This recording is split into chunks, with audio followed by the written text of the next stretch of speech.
आज Doubtnut app download करें। Doubtnut पर अपने सभी गणित, रसायन विज्ञान, भौतिक विज्ञान और जीव विज्ञान के डाउट्स का करो सफाया। बस प्रश्न की फोटो खींचो, एक ही प्रश्न को क्रॉप करो और तुरंत वीडियो सोल्यूशन पाओ। अभी डाउनलोड करें। हेलो दोस्तों, आपका प्रश्न है प्रकथन यहाँ दे रखा है। जीवधारी की कोशिका में स्थिर परासरण दाब को संतुलित करने के लिए Ca+2 और K+ आयन जिम्मेदार होते हैं। यहाँ कारण दे रखा है, वे विलयन जिनके परासरण दाब समान ताप पर समान होते हैं उन्हें समपरासारी विलयन कहते हैं। ठीक है, तो चलिए इस प्रश्न को हल करते हैं।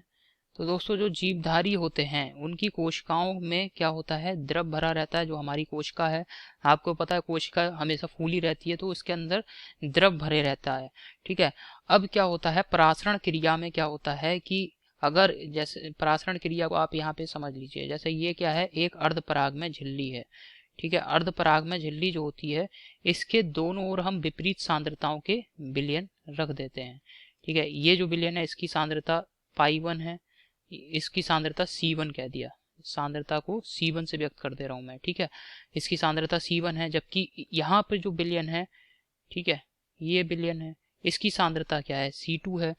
अब इन दोनों की सांद्रताएं अलग अलग हैं, तो क्या होता है परासरण में दोस्तों, यहाँ से ये जो विलयन है और ये वाला विलयन, इन विलयनों में आपस में इधर उधर क्या होगा, जो पदार्थ है वो जाएंगे, अर्धपराग में झिल्ली के दोनों ओर इधर उधर आना जाना लग जाएगा। और ये कब तक होता रहेगा, कब तक दोस्तों विलयन से कण इधर उधर आते जाते रहेंगे, जब तक कि ये सांद्रताएं आपस में बराबर ना हो जाएं, तब तक ऐसा होता रहेगा। जैसे ही सांद्रताएं आपस में बराबर हुई, ये जो परासरण की क्रिया है ये रुक जाएगी। अब हमारी कोशिका को देख लीजिए आप, कोशिका में क्या है, हमने बताया कोशिका द्रव, ये जैसे कोशिका है इसमें द्रव भरा रहता है।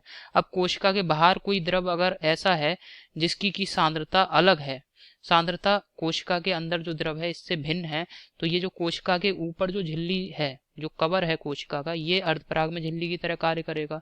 तो अब क्या होगा, यहाँ पे घटना ये भी हो सकती है, सांद्रता पर निर्भर करती है परासरण की घटना, कि यहाँ से दोस्तों द्रव जो है कोशिका से बाहर निकल जाए, या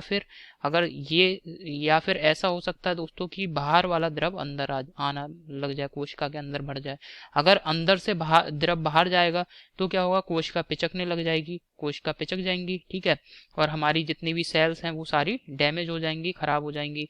या फिर दोस्तों बाहर से द्रव अगर अंदर आने लग जाए तो कोशिका क्या हो जाएगी, फूल जाएगी, और हमारा परासरण की घटना की वजह से कोशिका फूल जाएगी, और फूल के इतनी बड़ी हो जाएगी, तो इससे भी दोस्तों हमारे स्वास्थ्य जो है वो खराब हो जाएगा, क्योंकि सारी कोशिकाएं खराब हो चुकी हैं परासरण की वजह से।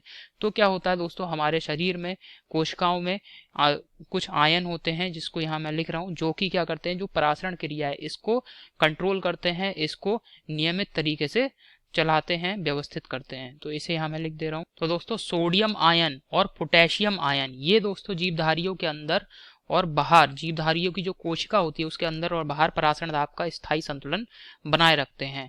ठीक है, तो कौन से आयन है इसके लिए, पोटेशियम आयन, Na+ और K+ आयन।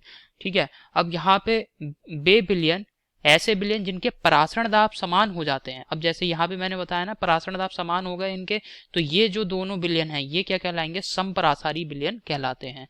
तो यहाँ पे हमारा जो प्रकथन है वो गलत है, जबकि जो कारण दे रखा है वो सही है। ये हमारे प्रश्न का उत्तर हो गया। विकल्प देखते हैं कौन सा सही है। तो हमारे पहले विकल्प में दे रखा है हमें कि प्रकथन और कारण दोनों सही हैं, कारण प्रकथन का सही स्पष्टीकरण देता है, ये गलत विकल्प है। दूसरे विकल्प में दे रखा है प्रकथन और कारण दोनों सही हैं किंतु कारण प्रकथन का सही स्पष्टीकरण नहीं देता है, ये गलत विकल्प है। तीसरे विकल्प में दे रखा है प्रकथन सही है किंतु कारण गलत है, ये भी गलत विकल्प है। चौथे विकल्प में दे रखा है कि प्रकथन गलत है किंतु कारण सही है, ये बिल्कुल सही विकल्प है, चौथा विकल्प। ठीक है, और यही हमारे प्रश्न का उत्तर है। अब आशा करता हूँ आपको ये समझ में आया होगा। धन्यवाद। कक्षा 6 से 12वीं से लेकर नीट, IIT, JEE वो एडवांस के लेवल तक 1 करोड़ से ज्यादा छात्रों का भरोसा। आज ही डाउनलोड करें डाउटनेट ऐप या व्हाट्सएप करें अपने सारे डाउट्स 8400 400 400 पर।